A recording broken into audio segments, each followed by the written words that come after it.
Assalamualaikum warahmatullahi wabarakatuh.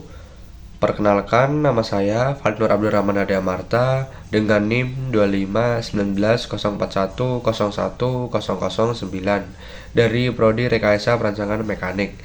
Di video kali ini saya akan menjelaskan tentang materi persamaan reaksi, perubahan entalpi, reaksi eksoterm dan endoterm, serta konsentrasi larutan.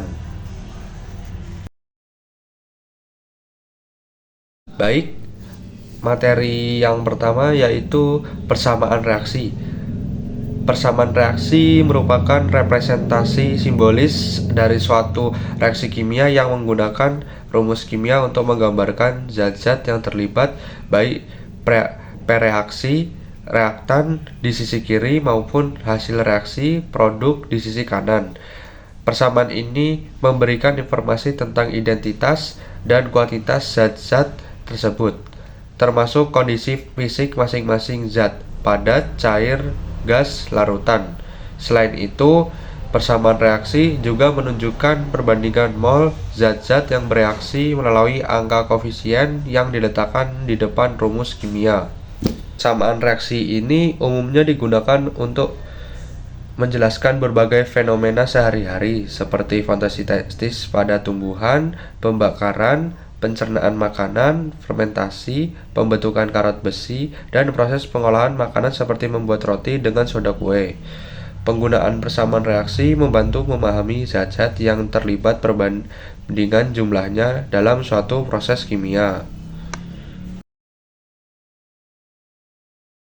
Lalu materi yang kedua yaitu tentang perubahan entalpi. Nah, perubahan entalpi merupakan jumlah kalor yang dilepaskan atau diserap dalam suatu reaksi kimia yang berlangsung pada tekanan tetap. Ini merupakan selisih antara entalpi produk akhir dan reaktan awal.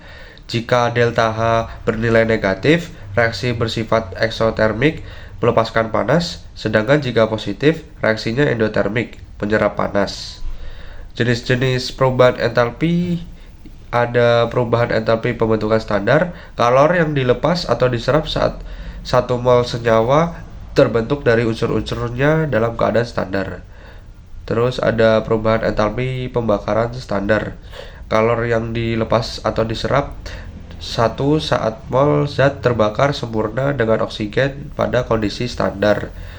Lalu ada perubahan entalpi ikatan, energi yang dibutuhkan untuk memutuskan 1 mol ikatan antara atom dalam fase gas. Lalu ada perubahan entalpi larutan, perubahan entalpi saat 1 mol zat dilarutkan dalam pelarut dalam jumlah besar. Yang terakhir ada perubahan entalpi netralisasi standar, perubahan entalpi saat asam dan basa bereaksi secara netralisasi. Perubahan entalpi ini memiliki banyak sekali aplikasi dalam kehidupan sehari-hari, seperti pada refrigerator dan AC untuk menentukan kebutuhan pendinginan, penghangatangan, dan pemanasan makanan. Dalam industri, konsep ini digunakan untuk merancang mesin mobil yang lebih efisien dengan menghitung entalpi pembakaran, serta memilih bahan bakar yang sesuai, dan juga menjadi dasar perancangan proses kimia seperti di industri makanan dan farmasi. Lalu materi yang ketiga ini membahas tentang reaksi eksoterm dan endoterm. Reaksi eksoterm adalah reaksi kimia yang melepaskan kalor panas ke lingkungan, sedangkan reaksi endoterm ini merupakan reaksi yang menyerap kalor dari lingkungan. Perbedaan utamanya terletak pada arah perpindahan energi. Eksoterm melepaskan energi sehingga lingkungan terasa lebih panas, sedangkan endoterm menyerap energi sehingga lingkungan terasa lebih dingin. Dampak reaksi eksoterm sendiri yaitu lingkungan menjadi lebih panas dan suhu meningkat. Contohnya seperti pembakaran pada kayu, reaksi air dengan asam pekat, dan besi berkarat. Dampak pada reaksi endoterm ini, lingkungan menjadi lebih dingin, suhunya menurun. Contohnya yaitu fotosintesis, es yang meleleh, penguraian kalsium karbonat. Dalam kehidupan sehari-hari, penggunaan reaksi eksoterm contohnya pada api unggun dan kembang api. Pembakaran kayu melepaskan energi panas yang membuat lingkungan hangat. Kembang api melepaskan panas dan cahaya saat meledak. Lalu pemanasan tangan.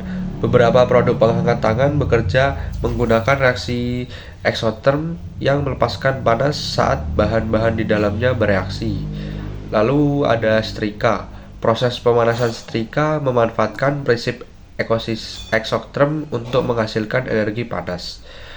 Lalu yang terakhir ada bersih berkarat. Proses karat adalah reaksi eksoterm yang melepaskan energi ke lingkungan. Lalu ada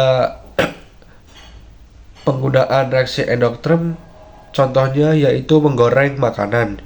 Menggoreng tempe, telur, atau makanan lainnya membutuhkan penyerapan panas dari minyak goreng dan api. Makanan akan menjadi panas karena menyerap energi dari lingkungan. Lalu ada es batu mencair. Es menyerap panas di lingkungan untuk berubah wujud menjadi air. Lalu ada memasak. Pemanasan air untuk membuat teh atau kopi atau memasak makanan di dalam panci adalah proses endoterm. Panas ditransfer dari kompor ke panci lalu ke air dan makanan. Lalu materi yang terakhir tentang konsentrasi larutan. Konsentrasi larutan merupakan perbandingan kuantitatif jumlah zat terlarut terhadap jumlah pelarut atau total larutan. Secara sederhana, konsentrasi menunjukkan seberapa pekat atau encer suatu larutan. Larutan dengan banyak zat yang terlarut memiliki konsentrasi tinggi, sedangkan larutan dengan sedikit zat terlarut memiliki konsentrasi rendah. Jenis-jenis konsentrasi larutan yaitu molaritas dengan simbol M besar, lalu ada molalitas dengan simbol M kecil, lalu ada fraksi mol dengan simbol X, lalu ada persen massa dengan simbol B/B, lalu ada persen volume dengan simbol V/V, lalu ada persen massa atau volume dengan simbol B/V. Konsentrasi larutan ini digunakan dalam kehidupan sehari-hari untuk menghitung perbandingan zat terlarut dan pelarut guna memastikan efektivitas, keamanan, dan rasa dalam produk seperti obat, minuman, hingga makanan. Perhitungan ini penting untuk menentukan dosis, kualitas, dan konsistensi. Contoh penggunaannya dalam kehidupan sehari-hari yaitu farmasi dan medis untuk menghitung konsentrasi obat dan larutan infus untuk memastikan dosis yang tepat bagi pasien. Lalu di industri makanan dan minuman untuk mengontrol kadar gula dalam minuman ringan atau kadar garam dalam makanan yang diawetkan untuk mencapai rasa yang konsisten. Lalu pengolahan air untuk menentukan jumlah bahan kimia yang tepat untuk membersihkan air minum agar aman dikonsumsi. Lalu di penggunaan rumah tangga untuk menambahkan garam, untuk mencairkan salju, membuat es krim, atau membuat larutan pembersih yang sesuai.